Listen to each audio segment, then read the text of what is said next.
Don't leave your audience disconnected from your content. Here's how to use links in Prezi Design. A link can be added to any object on the canvas. Just select your content and click Add Link in the settings panel on the right. There are two ways to use links. You can use a URL link or create a link to another page of your project. If you'd like to add a URL link, just type it here and hit Apply. Now, when the object is clicked, it will link out to that page. This is a great way to generate leads. If you'd like to add a page link, select Add Link to another page, choose one of the pages of your project, and click Apply. This way, you can make it easier for your viewers to navigate multi-page projects. Links can also be used on charts and maps. With the map selected, go to its spreadsheet, right-click on the cell of the area or location you wish to link, and select Add Change Link.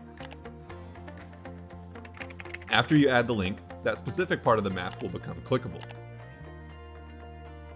With charts, follow the same steps. Right-click on the cell of an indicator, click Add Change Link, and add the link. To remove a link, select the linked object and click Remove Link in the settings panel.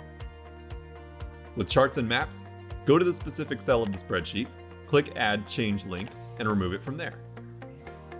Keep your users connected by using links in Prezi Design. Give it a go at Prezi.com today.